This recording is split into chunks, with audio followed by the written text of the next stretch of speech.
नमस्कार मैत्रिणींनो, मी सेजल बांद्रे. पाहू शकता मी आज खेकडे बनवते.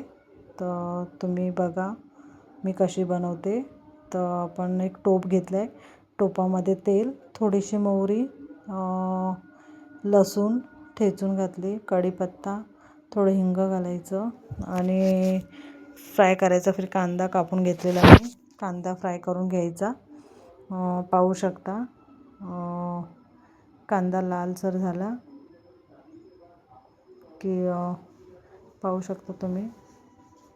आणि आपले खेकडे भरायचे असतात त्याच्यामध्ये मी बेसन घेतलं आहे. त्याच्यात मिरची पावडर, धना पावडर, हळद, कोथिंबीर ते सगळं टाकायचं, मीठ टाकायचं आणि ते पाणी टाकून मिक्स करून घ्यायचं. आणि ह्याच्या खेकड्याचं वरचं कवर असतं त्याच्यामध्ये भरून घेते मी. तर ते माझ्या मिस्टरांना खूप आवडतं, तर ते मी भरून करते 1-2 वाटी.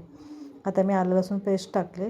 थोडा कांदा भाजून झाला की आधी नाही टाकायची, मग ते आलं लसूण लागते टोपामध्ये, म्हणून ते नंतर टाकायचं. नंतर मी हळद पावडर टाकले, पाहू शकता.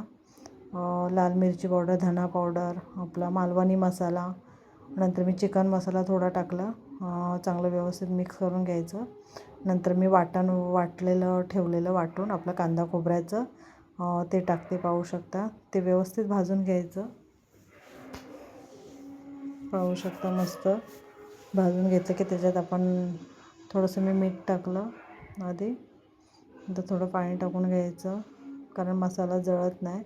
मग खेकडे टाकले, खेकडे मिक्स करून घ्यायचे आणि थोडं टोपावर झाकण ठेवायचं आणि ते थोडं शिजून घ्यायचं थोडा वेळ, असं तेल सुटेपर्यंत मसाल्याला पण.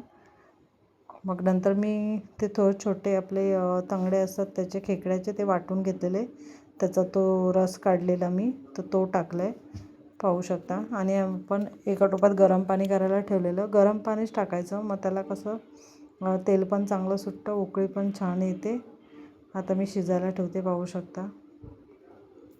आणि ते मी कोकम टाकते. टोमॅटो नाही टाकत आपण, तर कोकम टाकतो. कोकम टाकल्याने टेस्ट पण छान येते खेकड्यामध्ये.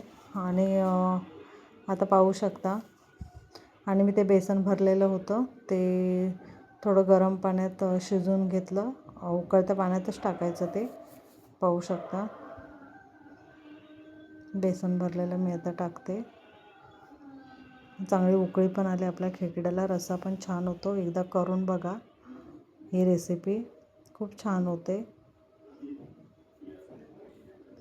पाहू शकता खूप उकळले. थोडं अर्धा तास त्याला शिजून द्यायचं. खेकडे कारण कडक असतात, तर मग त्याला चांगलं व्यवस्थित शिजून द्यायचं. पाहू शकता मी ते भरलेले बेसनचे टाकते. छान झालं रस्सा. जर तुम्हाला रेसिपी माझी आवडली असेल, किती दिवसांनी आता मी रेसिपी टाकले, तर लाईक करा, सबस्क्राईब करा.